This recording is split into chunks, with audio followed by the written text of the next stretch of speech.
Hi, I'm Nelson Fortenberry, and today I'm going to be talking about nuclear testing, the ethical problems of tests during the 1950s and onwards. We're going to be primarily talking about atmospheric tests. Exclusively, we're going to be talking about atmospheric tests. These are tests that happen in the atmosphere. That's different than tests that are done underwater or underground. Um, let's just get started, huh? Okay, so this is our overview.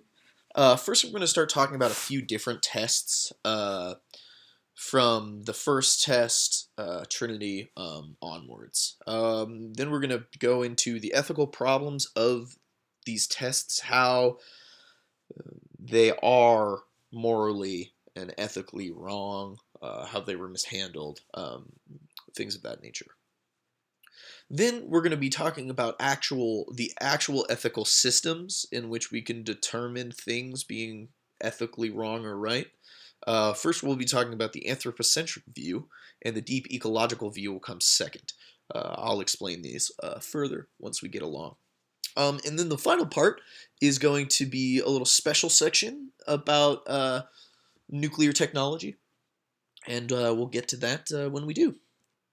Okay, so, our first test that we're going to be talking about is Trinity, codenamed Trinity. Trinity was the first nuclear bomb ever detonated. It was the precursor to Hiroshima and Nagasaki. It was detonated on July 16th, 1945, in New Mexico, and it had the explosive force of 20 kilotons. A kiloton is a measurement of the explosive force of a bomb. In this case, it's 20 kilotons of TNT. So it's just a way to gauge the yield of these nuclear weapons. 20 kilotons, and Hiroshima and Nagasaki were right around that same explosive force. So we'll continue. This first image is the tower that Trinity was tested with. Unlike a lot of tests, this was done in a tower instead of being dropped from a plane or shot out of an artillery piece or other such methods to bring the detonation. So Trinity is an interesting and important test to be talking about because it is potentially the most ethically understanding test. It's the test that has the least amount of radioactive material going throughout the atmosphere. It's one of the most ethically sound tests because no one knew what this new bomb was going to do. There had never been a nuclear explosion before. No one had ever detonated one of these before. And so the top brass, the engineers and the scientists are all very wary of putting people too close. They didn't really know what this nuke was going to bring. And so they were pretty careful about it, which is not the same as some of these other tests. Some of these other tests were blatantly destructive to human lives and non-human lives. So this next image we have is just a shot of the explosion of Trinity, 0.025 seconds after. And you can see down at the bottom, there's a little gauge, 100 meters. So this explosion just, less than a quarter of a second after it has been detonated is already massive. These images are fairly common when you are looking up nuclear weapons. Fairly interesting image in my opinion. Now, again, I can't stress this more, is that Trinity is unlike any of the other tests that we're going to be talking about because it was controlled. It was a test that didn't have the repercussions that others had. So that's an important thing to remember about Trinity. Is it was a rather ethically done test, which is odd to say about nuclear testing. So The next test that we're going to be talking about is called Castle Bravo. Castle Bravo was a hydrogen bomb, which is not the same as an atomic bomb, developed after the atomic bomb. Much more explosive yield, and different methods of beginning the nuclear process. It was detonated on March 1st, 1954, and it is the most powerful nuclear bomb detonated by the United States. It had a yield of 15 megatons. 1 megaton is 1,000 kilotons. Trinity was 20 kilotons. So we're talking massive levels of magnitude with these new bombs, with these hydrogen bombs. So its yield was 15 megatons. The issue was that the developers, the scientists and the engineers, expected a explosive yield of around 6 to 8 megatons, which they didn't get. They got twice as much. The implications of that are astounding, and we can see in this image. This is a picture of the detonation, and so this nuke was massive, way bigger than they expected it to be, which is one of the moral and ethical positions that this test in particular has problems with. So they didn't have things in place to protect the people in the Pacific when they were doing these nukes, especially Castle Bravo. They expected it to be an 8 megaton. Turns out to be 15 megatons. And then wind affects everything, right? So nuclear material is distributed throughout the Pacific, throughout the atmosphere for that matter, throughout the world because of these atmospheric tests. So that was one issue. One thing that I would like to point out in this slide is you can see here this blue area is where Castle Bravo was blown up, detonated. The dark blue is the actual crater from this nuke. That was not the original atoll on Bikini Atoll. And down in the bottom right corner in U is where the men that detonated the nuke were. So I think that's a striking image because you can really see how powerful and destructive these nukes really were, and that's still there today. So we're going to continue talking about the ethical problems of Castle Bravo for a little bit more. So it has the highest radiation contamination by the United States. Like I said, they didn't know that it was going to be so big, but it was. And wind, ocean patterns, all of these things affected the amount of radiation and where it went. So there was this ship, the Lucky Dragon number 5, in the area that got hit by radiation. One man died. Everyone was sick. One man died from infection a few days later. And there were inhabited atolls around hundreds of miles away that were severely irradiated. And unfortunately, these atolls were not evacuated until 48 hours after the explosion. So that's a full 48 hours for people to be irradiated and to die. Of all of there was, out of the 29 children on Rongelap, 20 of them suffered from thyroid tumors. So we're talking on, the chances are so high of getting a cancer or radiation sickness. So we're talking some massive problems with the way that these tests were carried out. Bikini Atoll, there were people living on Bikini Atoll that had to be removed from Bikini Atoll. They still can't live there. And we can even see that even if you are not evacuated, that you're miles away from this nuclear detonation, that you potentially aren't safe. Okay, so the next test that we're going to be talking about is the Tsar Bomba. And the Tsar Bomba was the most powerful nuclear explosion ever in history. Uh, it's greater than 2 times the explosive force of Castle Bravo.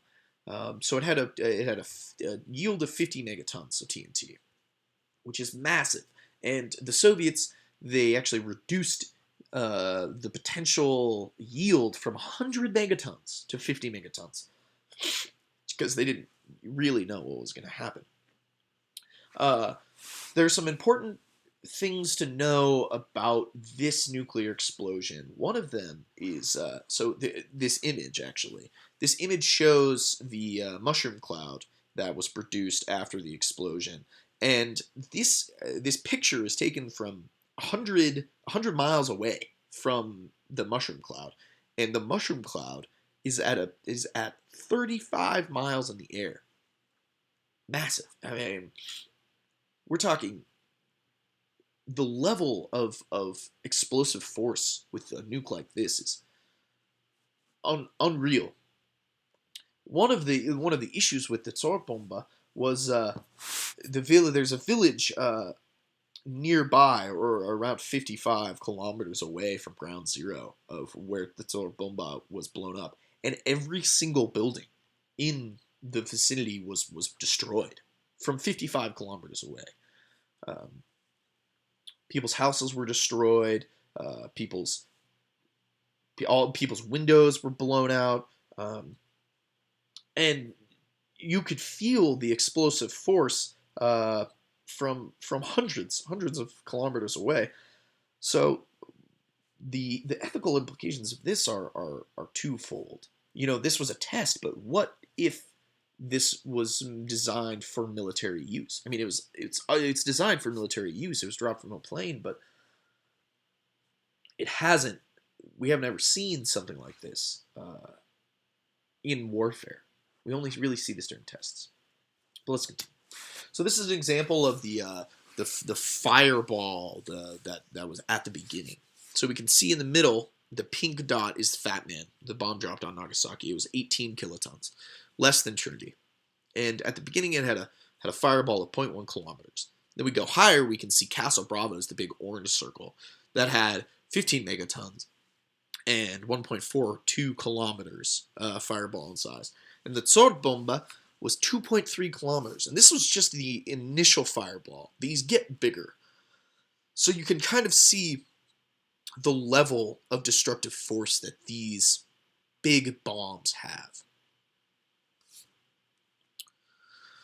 So let's talk about the ethical problems of these nuclear tests for a bit.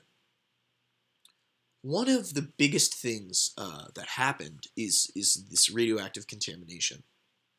Radioactive contamination we're talking from the soil on the ground to the humans that were nearby when when bombs went off. Various complications come from radioactive contamination. You can get radiation sickness, where you have internal bleeding, you have nausea. It's problems are multiple and extremely bad. And then obviously you have cancers. You have high rates of cancers. Just like I was saying during Castle Bravo, 20 of the 29 children began to see thyroid tumors. So we're talking 1,000% chance of getting cancers from nuclear contamination. So that's just one of the issues that we see. Another is a loss of habitable land. Big nukes go off. You're not going to be able to live in the place that you normally lived for thousands of years potentially. And obviously loss of arable land, because if you have radioactive soil, you're not going to grow food in that radioactive soil unless you're going to get radioactive material, and you're going to ingest it, which is a whole issue of biomagnification. And one of the last ethical problems, and potentially the most important, is the loss of moral agency. When governments detonate nukes, for testing, they take away the moral agency of the people that are living by or just nearby the test. So, for example, the people at Bikini Atoll, where Castle Bravo was detonated, they didn't have a choice. They were forced to leave. The U.S. government gave them stipends to move, to leave their traditional home. They didn't have a choice in this. They weren't asked. They were just forced to move. And then we have other groups of people who weren't forced to move, losing moral agency because a nuke goes off and they happen to be downwind of it, and all of this radioactive material hits their island chain. And then we see all of these massive medical issues that come along with this wave of radioactive material. But these people, they can protest, they can say no, but that doesn't mean that countries like the United States are going to stop these tests. So all of these ethical problems are real and have serious implications. So now we're going to talk about a little bit more of the actual ethical systems, how we can determine if things are ethically sound or not. Let's see. So the anthropocentric view is a view that is primarily about humans, ethical system. So that's to say, if we were talking about an environmental issue and we were using an anthropocentric view, let's say there was an animal that was vital to human life on this planet and it was dying off. We would say that we have to save that species, that animal, so that humans can live. So that's an anthropocentric view. The way we can view these nuclear tests through an anthropocentric lens, because one, it had hurt hundreds of thousands of humans' lives. People died. People got cancer. People had birth defects afterwards. So from an anthropocentric view, this is an unethical thing to be doing these atmospheric tests. So again, it took away the moral agency of people. They didn't have choice. They couldn't say no to these countries that were doing these tests. So again, it ruins potential natural resources, which is an important thing from an anthropocentric view. You detonate a nuke in water, and it's going to irradiate the water. First of all, it's probably going to kill life. Whether that be coral or fish, whales, but also it can destroy habitable land, arable land, like I was just talking about. So the chances of losing potential natural resources are immense with these kind of tests. Okay, so next we're going to be talking about the deep ecologic view, which states that all life it has moral agency. All life is important and has the right to survive and thrive. So let's say from environmental perspective, we have instead of the anthropocentric view, which says that we're going to save the species so that we can save humanity, we're going to save that species because it has an inherent right to exist and to thrive. So from this perspective, we can also map onto these tests. Thousands of non-human animals died. We're talking the fish in the ocean. We're talking the types of coral life. We're talking the sheep that they put on the ships during these tests to see what happens to a body when it's close to a nuclear explosion. Another, we're taking away agency again. The potential to thrive is lost by a lot of these non-human animals and humans, for that matter. I mean, we can still view this deep ecological perspective through humans too. One issue is that we don't know how much fallout has happened, how much fallout was spread throughout the world. These atmospheric tests blast this almost microscopic radioactive material throughout the atmosphere, and eventually it will envelop the atmosphere. So one nuke goes off, and radioactive material will flood the atmosphere and go throughout the world. So I mean, there's no test for this. We don't know how many or how, there's not a quantifiable amount of radiation that we could really tamp down on and figure out how much damage we've done to our own atmosphere and all of the ecosystems that exist within it. So another thing that is challenging through this deep ecological view is that whole ecosystems can be destroyed by these nuclear tests. Tests like the Tsar were so big that they can destroy hundreds of kilometers of forests in a second, and whole ecosystems, animals, plant life, uh, will be destroyed in an instant. So from a deep ecologic view, we can see that a lot of these atmospheric tests are not ethical by any means, and even from an anthropocentric view. So one thing to take out of this is that whatever ethical system we use to determine if these tests were wrong or right, they predominantly show that they were unethical actions for the most part. People weren't told, restrictions weren't made. So these problems are a multitude. But on a slightly different note, we're going to change it up a little bit and talk about Chernobyl for a little bit. So, Chernobyl is a famous nuclear disaster. It happened on the 26th of April in 1986, modern day Ukraine. This was a level 7 event, which is the highest level nuclear disaster. 31 people died, and 20,000 years before humans can habitate that area. So basically, what happened was this reactor number 4, had a meltdown and irradiated the area of the exclusion zone, or what is today called the exclusion zone. Okay, so the exclusion zone was originally 19 miles in every direction from the plant, which is huge. It's a huge zone that people lost their homes and the places that they live and work. One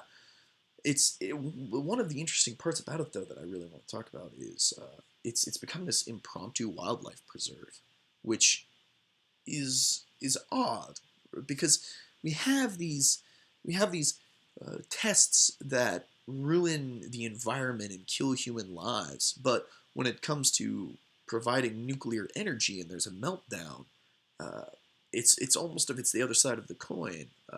Human technology hurts them, and then out of the ashes comes this interesting wildlife preserve. It's an interesting moral and ethical situation that this certain area has found itself in. So this place is thriving. These wolves in this image are probably irradiated, but they seem to be doing okay. Uh, it's an interesting sort of lighthearted note towards the end of this show. Uh, it's an interesting implications that we have this technology, and in this case, this technology was just used for energy, and also brought about a unexpected and potentially good outcome that these animals and this the other non-human life can thrive in this zone where humans won't be able to touch it for a long time. Well, that is all for today. I hope you enjoyed my PowerPoint on nuclear testing and the ethical ramifications of it. Thanks a lot.